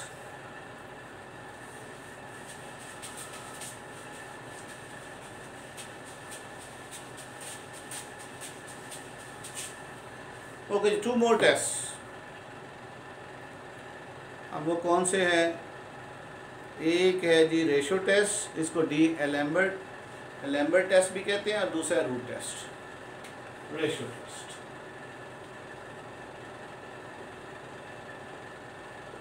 D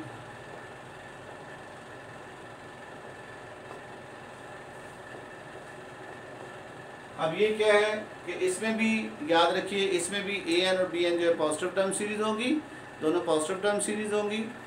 और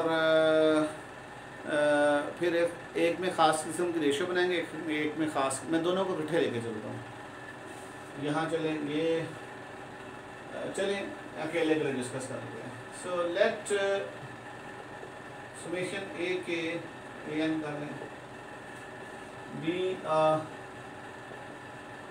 positive term series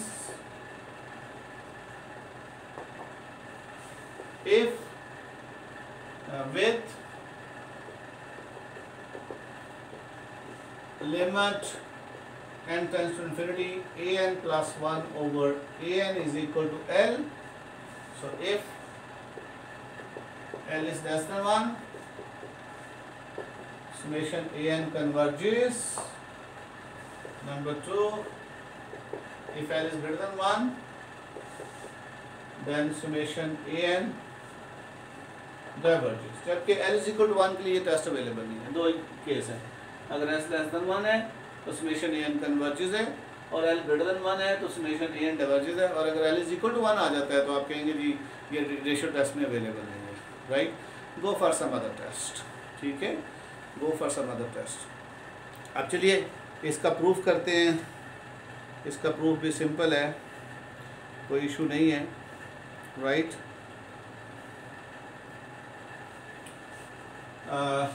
देख लें क्या है कि an है, आपने क्या करना है, an को n+1 से रिप्लेस करना है, और नीचे an जो है इन दोनों का ये रेशो बनानी है, फिर इसकी लिमिट निकाल दें, लिमिट l आ जाती है। तो फिर अगर l लेस देन 1 है तो सीरीज कन्वर्जेंट है, और अगर l ग्रेटर देन 1 है तो सीरीज डाइवर्जेंट है। It's very simple. प्रूफ,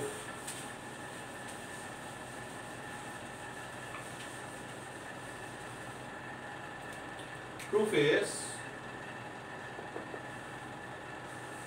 देखिए क्या आप अज्यूम कर लिए, एज्यूम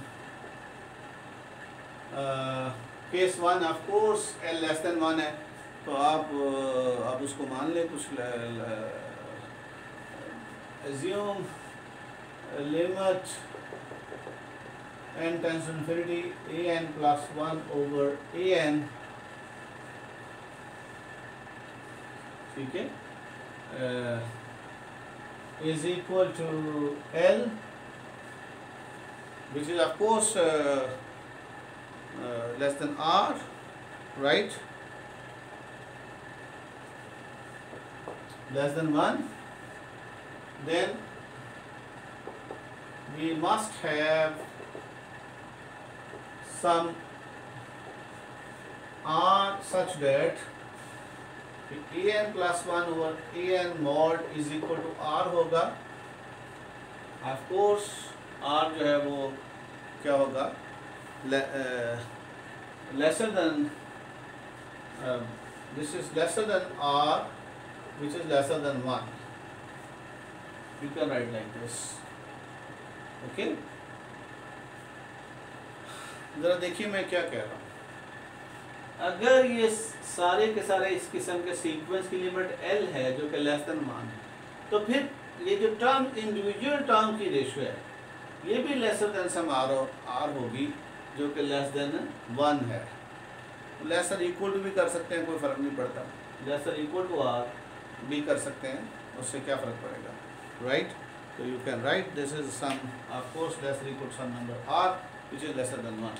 दोबारा समझिए कि अगर ये लिमिट L है और L लेस देन 1 है तो फिर हर इंडिविजुअल टर्म की जो रेशियो है वो lesser equal some R number होगी ना कोई नंबर तो R मिल जाएगा कि सारी के सारी. चूँकि ये ऑफ कोर्स ये सीक्वेंस कन्वर्जेंट है, कन्वर्जेंट है तो बाउंडेड है, बाउंडेड है तो उसकी तमाम टर्म्स हैं lesser equal some number R भी होगी. ये भी रेफरेंस किया जा सकता है, लेकिन मैं ये रेफरेंस की बात नहीं कर रहा, मैं तो सिंपल बात कर रहा हूँ, सादा, कि भाई इसकी भी कोई रेशियो है. हर जब 1 डालेंगे तो A2 बाई A1 ये कोई नंबर है, फर्स्ट करें कोई R आ जाता है, और of course R less than 1 रहेगा क्योंकि सारी की सारी सीक्वेंस जो है वो लेस देन 1 है. ठीक है, L लेस देन 1 है तो उसकी लिमिट भी लेस देन 1 है, थ्रू आउट चल रहा है, right? Okay, so of course an plus 1 over an जो है लेस देन R होगा when this is less than 1. Of course, this would happen for n greater than equal to n star. क्योंकि first few term जो हैं हो सकता है first few term 1 से भी बड़ी हों, लेकिन सीक्वेंस कम होते जैसे पहले 100 से शुरू हुआ, फिर अगली जो है 50 आ गई, 25 सो ऑन करते चलते. इस n स्टार के बाद लाजमी आपको नंबर्स जो हैं, ये जो इस टाइप के नंबर्स हैं, ये नंबर्स है क्या, ज़रा गौर करें. ये नंबर्स ये हैं A2 by A1, A3 by A2, A4 by A3, A5 by A4, A6 by A5, so on. इस किस्म के नंबर्स की रेशियो है. तो हो सकता है स्टार्ट में 1 से बड़ी हो जाए, लेकिन after there must be some natural number n star, कि n स्टार के बाद जो है ये जो रेशियोज है an प्लस 1 ओवर an जो है ये कोई नंबर R आना शुरू हो जाएगा और वो R हमेशा लेसर देन 1 होगा. तभी तो फिर आगे सीक्वेंस चलते चलते जो है वो लेस देन 1 लिमिट को कन्वर्ज करेगा. बस अगर ये समझ आ गई तो हमारा थ्योरम कंप्लीट हो गया. R चूँकि ये less than R, lesser equal to R, भाई ये पॉजिटिव नंबर है, पॉजिटिव नंबर की रेशियो तो मॉडुलस लिखे या ना लिखे फ़र्क नहीं पड़ता, क्योंकि x modulus is equal to x होता है व्हेन x पॉजिटिव हो, और इसलिए x modulus equal to minus x होता है जब x नेगेटिव हो. तो चूँकि ये भी पॉजिटिव है ये भी पॉजिटिव है तो पॉजिटिव टर्म की रेशियो, लिहाजा यू कैन राइट दिस. अब हमें बड़ा फ़ायदा हो गया when n greater than equal to n star. और याद रखिए R जो है R के बारे में याद रखना है कि R लेस देन 1 है, where of course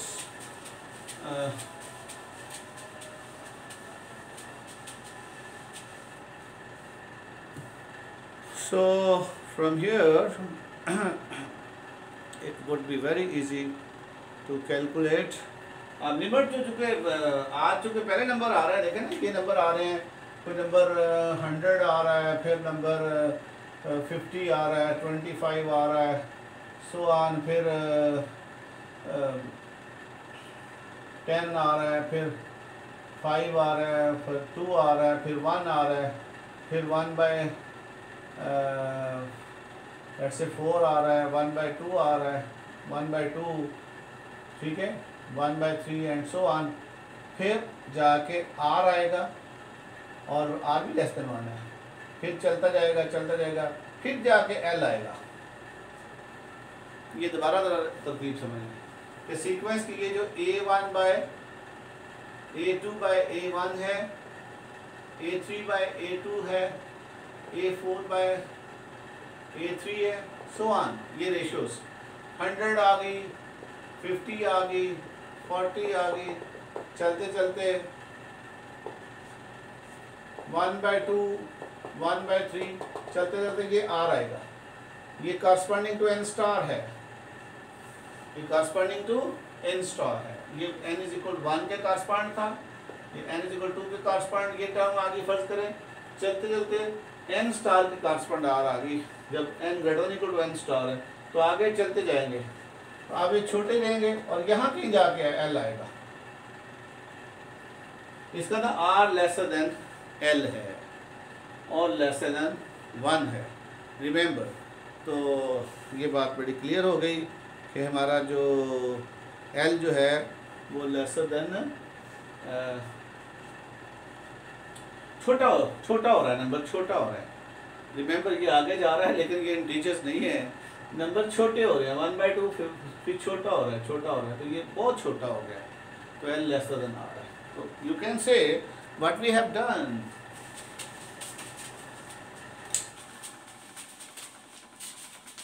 So or you can say R an plus 1 over an is less or equal to R, you know, where L is less than R, which is less than 1, and n greater than equal to n star।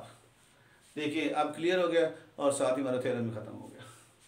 So this imply an plus 1 is less than equal to RAN।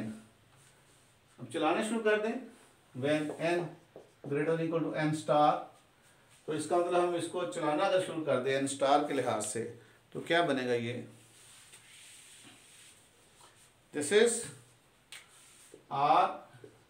RAN star less equal to ये n star, इसको n star this is your n star plus 1 is less equal to RAN star, और AN star plus 2 less equal to RAN star plus 1, and AN star plus 3 less equal to RAN star plus 2 and so on। ये देखिए ये sequence n star से हमने start किया है, तो ये n स्टार प्लस 1 जो है less than AN star, you just replace, ये आपका जो रिलेशन बना इसके अंदर हम n स्टार और ऑनवर्ड ये रिलेशन सेटिस्फाइड है, तो ये बनाने शुरू कर दिया है दिस। फिर दोबारा इसमें डालेंगे, जब n स्टार प्लस 1 डालेंगे तो n स्टार प्लस 2 हो जाएगा, ये n स्टार प्लस 1 हो जाएगा, एंड सो फोर्थ चलते जाएंगे।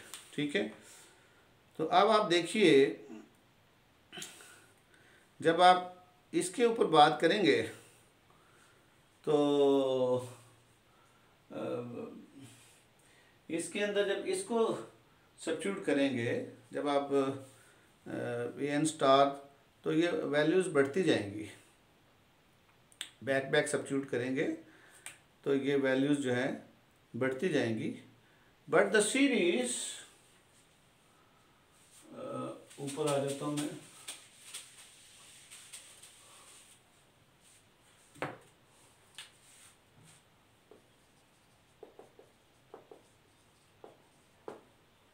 समेशन, ठीक है, जब इसको इसमें बैक सब्स्टिट्यूट करेंगे तो ये आर स्क्वायर हो जाएगा, इसको इसमें बैक सब्स्टिट्यूट करेंगे आर क्यूब हो जाएगा, एंड चलते जाएंगे सो ऑन, बैक करते करते तो आर पावर के पे पहुंच जाएंगे। But the series a N star r k, of course k where is from, कहाँ से स्टार्ट कर रहे हैं आप, ठीक है, से के तो आप यहाँ से 1 से चला है स्टार के लिए, तो 1 से इन्फिनिटी, क्योंकि जब इसको खोलेंगे तो ये क्या बनेगा, ये A N star R plus A N star R square, okay right, A N star के साथ भी प्लस के कर लें, ए एन स्टार प्लस के कर लें, ए एन स्टार प्लस के कर लें, तो ये ए एन स्टार, फिर ये बनेगा A N star plus 1 R square plus A N star plus 2 R cube plus so on, ये वाला बन रहा है, right. So and so forth. और इसको चूंकि लेसर देन है ए एन आर के, तो आप इन नंबरों को एक नंबर से यूज़ कर सकते हैं ताकि हमारी जो सीरीज़ है वो एक नंबर के लिए बन जाए।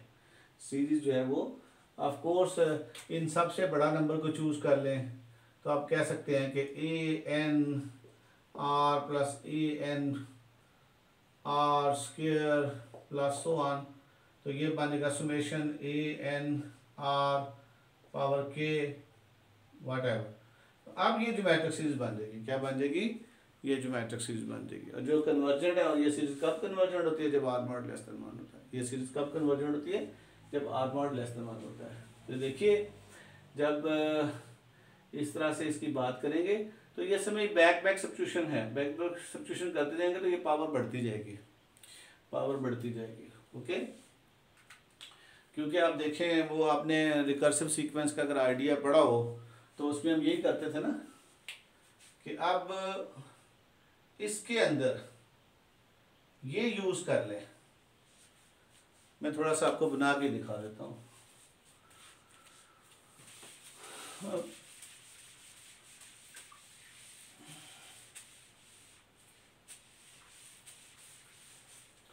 देखिए पहली होगी आपकी A N star plus 1 lesser equal to R time A N star, और दूसरी ये बनी A N star plus 2 lesser equal to R time A N star plus 1, और इसके अंदर ये वैल्यू डाल दें, ये फर्दर आर टाइम हो जाएगी, वो स्क्वायर हो जाएगा जो मैं आपको बार बार बता रहा हूँ, which is lesser equal to R time A N star, okay. तो ये बन जाएगा R square A N star, फिर A N plus 3 A N star plus 3 is lesser equal to R square A N star, sorry ये आएगा जी of course this is are time A N plus R time A N star plus 2, और A N star plus 2 is lesser equal to this is are time r square A N star which is r cube a N star and so on. ये चलते जाएंगे ऐसे बनता जाएगा। So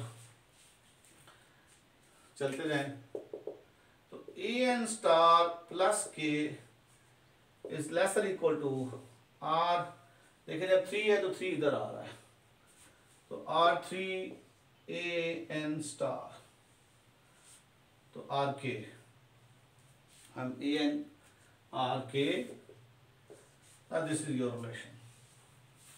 look at this, A N star plus 1 less equal to R A N star आ जाएगा, जो पीछे मैं डिस्कशन करता हुआ आया हूँ। जब ए एन स्टार प्लस 2 आएगा तो r A N star plus 1, और इसकी वैल्यू जो है वो लेसर इक्वल टू आर है, वो इसमें डाल दी लेसर इक्वल टू, और R square A N star आ जाएगा। फिर A N star 3 lesser equal to R A N star plus 2, A N star plus 2 जो है lesser equal to R square A N star, मिलाएंगे तो are cube. तो देखें जब यहाँ 2 आ रहा है तो यहाँ 2 आ रहा है, यहाँ 1 आ रहा है तो यहाँ 1 आ रहा है, यहाँ 3 आ रहा है तो यहाँ 3 आ रहा है। जनरलाइजिंग द रिजल्ट, जब यहाँ k आ रहा है तो यहाँ k आ रहा है, और याद रहे कि r मॉड क्या है, याद रहे कि r लेस देन 1 है, of course r less than 1 है। अब हमारा थ्योरम कंप्लीट हो गया।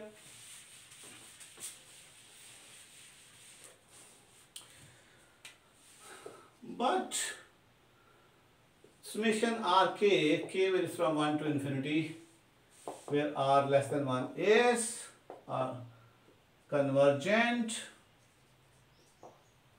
so is summation a N star r k will from 1 to infinity is convergent। और फिर यहाँ से ये नंबर 1 इक्वेशन क्या लें, तो नंबर 1 इक्वेशन से अगर चूंकि ये कन्वर्जेंट है तो बाय बेसिक कंपैरिजन टेस्ट ये सीरीज भी कन्वर्जेंट होगी। Hence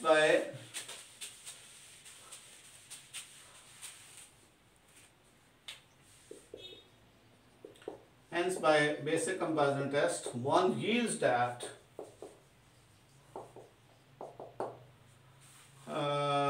summation a n star plus k will from 1 to infinity is convergent। तो अब आपको पता है ये n star plus k convergent है, तो first few terms, first k term जो मैटर नहीं करती, तो बाय द टेल्स जो है चूँकि आर्बिट्रेरी टेल है, k is any arbitrary number है, तो इसका मतलब है कि एक्चुअल सीरीज भी कन्वर्जेंट होगी। हेंस बाय डेफिनेशन, ये भी डेफिनेशन थी, summation a n is convergent as well. ले जी, ये हमारा केस l लेस देन 1 वाला हो गया। अब l ग्रेटर देन 1 के लिए हम डाइवर्जेंट प्रूव करेंगे। देखिए कैसे, वो काफ़ी सिंपल है। इससे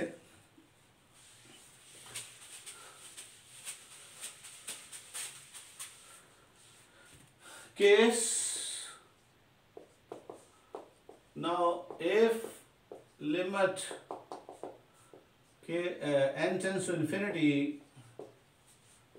an plus 1 over an is equal to l is greater than 1, then an plus 1 over an mod बिल्कुल उसी तरह से ग्रेटर देन r होगा। ठीक है, ग्रेटर देन 1 है तो फिर कोई ना कोई मिनिमम नंबर r मिल जाएगा कि सारी की सारी उससे ज़्यादा आनी शुरू हो जाएगी। तो यार डायरेक्ट आप कह सकते हैं चूँकि लिमिट जो है वो ग्रेटर देन, तो पिछली टर्म तो लाजमी वो भी ग्रेटर देन 1 होगी। ठीक है, तो या फिर कोई आर चूज कर ले तो वो ग्रेटर देन होगा r A N plus 1 greater than r time A n. यहाँ से ये आ जाएगा जी, ये हमारे पास ये बन जाएगा। और व्हाई नॉट यू चूज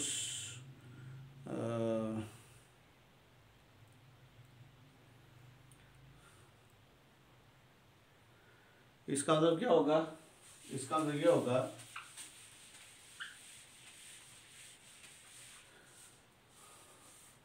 कि यहाँ से भी आप ले सकते हैं, डायरेक्ट ही आप ये बात कर सकते हैं कि यहाँ इसको छोड़ेंगे। दिस मीन्स दैट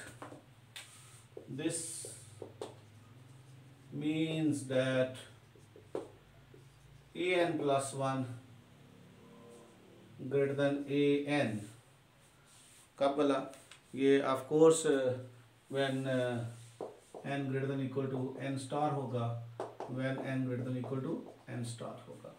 यानी कि n स्टार के बाद चूंकि ये ग्रेटर देन 1 आना शुरू हो जाती है तभी लिमिट्स बनती हैं। n स्टार के बाद सारी की सारी टर्म्स की रेशियो जो है ग्रेटर देन 1 आना शुरू हो जाएगी। तो इसका मतलब A N plus 1 greater than A N आना शुरू हो जाएगा व्हेन n। तो इसका मतलब क्या हुआ, इसका मतलब है कि हर करंट वैल्यू बढ़ती जा रही है, n स्टार के बाद हर जो नई वैल्यू है पीछे वाले से बढ़ रही है। तो इसका मतलब उसकी लिमिट जो है वो ऑफ कोर्स वो भी बढ़ेगी। और वो चूंकि ये दोनों की दोनों जो है वो ऑफ कोर्स ये भी ग्रेटर देन 0 है, r A N plus 1 greater than A n which is greater than 0। So hence limit n tends to infinity a n is non zero. ठीक है, वो नॉन जीरो होगी क्योंकि बढ़ती जा रही है। तो ये ना भी कहें ग्रेटर देन 0 तब भी सही है, तब भी सही है कि ये हर करंट वैल्यू पिछली वैल्यू से बढ़ रही है। अगर बढ़ रही है तो फिर ऑफ कोर्स जो लिमिट है वो नॉन जीरो है, कि वो जीरो नहीं आ सकती, लिमिट जो है वो non zero. Hence by comparison अब ये तो ये डाइवर्जेंट हो गई। और अगर छोटी डाइवर्जेंट है या सीधे बल्कि डाइवर्जेंट होगी, अब हमें कंपैरिजन की जरूरत नहीं है। Hence by nth term test, summation A n varies from 1 to infinity is divergent. ले जी, ये दोनों केसेस कर लिए। दूसरा केस जहाँ तक ग्रेटर देन 1 है तो ऑफ कोर्स ये चूंकि लिमिट जो है वो n greater than equal to n star आती है, इसका अंदर n स्टार के बाद जो रेशियोज हैं वो ग्रेटर देन 1 होना शुरू हो गई हैं, तभी तो लिमिट जो ग्रेटर देन 1 के ऊपर फैसला हो गया। तो इसका मतलब है कि ऐसी बात है तो फिर an plus 1 greater than an होगा, n greater than equal to n star. चूंकि हर करंट वैल्यू पिछली वैल्यू से बढ़ रही है, इसका मतलब लिमिट जो है वो कभी भी जीरो नहीं हो सकती, लिमिट नॉन जीरो। ये बड़ी सिंपल ऑब्जर्वेशन है, राइट। इसका मतलब क्या है कि हमारी सीरीज जो है वो डाइवर्जेंट है। चलिए लास्टली अब हम जो है वो रूट टेस्ट है उसकी बात करेंगे, वो आप खुद से करेंगे, वो मैं सिर्फ आइडिया दूंगा। तो रूट टेस्ट कुछ लोग शायद कॉशी रूट टेस्ट भी कहते हैं, मैंने कहीं पढ़ा है, तो आप इसको देखिए, इनमें थोड़ा सा ढूंढिए। तो रूट टेस्ट या nth रूट टेस्ट भी कहते हैं, nth रूट टेस्ट ये भी कहते हैं। ये क्या है कि उस तरह से let summation n varies from 1 to infinity be a positive term series. ये जरूरी नहीं है मैं लगाता हूँ, बेशक आप ना ही लगाएं, ऐसे भी सही है, क्योंकि अब हमेशा 1 से अवेलेबल होना जरूरी नहीं है, 2 से इन्फिनिटी भी हो सकती है, 3 से भी, and so forth, no problem. Positive term series with limit n tends to infinity an power 1 over n is equal to l। तो फिर वही दो बातें हैं, if number 1 l less than 1 then summation an is convergent, and number 2 if l greater than 1 then summation an is divergent. और यहाँ भी l is equal to 1 के लिए टेस्ट अवेलेबल नहीं है, अगर l 1 आता है तो वी हैव नो आइडिया कि सीरीज कन्वर्जेंट है डाइवर्जेंट है। तो देख लीजिए कोई मसला नहीं है, यहाँ बिल्कुल पिछले टेस्ट की तरह मैं एक स्टेप कर देता हूँ, बाकी सारे के सारे स्टेप्स वही हैं जो कि पीछे रेशियो टेस्ट में किए हैं। बस अब ये देख लें कि ये जो हमारी लिमिट है, लिमिट हमारी जो है n tends to infinity an 1 over n is equal to l है, तो आप इसको लिख सकते हैं। आप कैसे कर सकते हैं, अगर ये लेस देन 1 है तो this imply an power 1 over n जो है लेस देन r होगा। ऑफ कोर्स कोई ना कोई आपको r उसी तरह से मिल जाएगा आफ्टर सम नेचुरल नंबर, जैसे वहाँ पे हमने सेटिंग की थी, यहाँ भी ऑफ कोर्स कोई ना कोई आपको r मिल जाएगा, ठीक है, कि ये लेस देन r होगा, of course which is less than 1 होगा, but then this imply an जो है वो less than r power n होगा। देखिए एग्जैक्टली हम उसी स्टेप पे पहुंच गए हैं, राइट। और आगे तो जो सिंपल है, और r मार्ड अगर लेस देन 1 है तो फिर ये कन्वर्जेंट है, बड़ी कन्वर्जेंट, एक ये भी कन्वर्जेंट है, तो इस तरह से ग्रेटर देन 1 होगा तो an जो है वो ग्रेटर देन 1 होगी, ग्रेटर देन r होगी। तो an जो है किसी खास नंबर से बढ़ती जा रही है, तो फिर उसकी जो है nth टर्म की लिमिट जो है नॉन जीरो होगी, hence by nth term series test, hence by nth term test series must be divergent. ले जी, थोड़ा लेक्चर लंबा हो गया, लेकिन हमने ये चारों टेस्ट अल्हम्दुलिल्लाह कंप्लीट कर लिए हैं। तो आप इनको देखिए और अच्छे तरीके से समझिए, फिर हम नेक्स्ट क्लास में कोई एक आध एग्जांपल देखेंगे और आगे चलेंगे। ठीक है जी, थैंक यू वेरी मच, अल्लाह हाफिज़।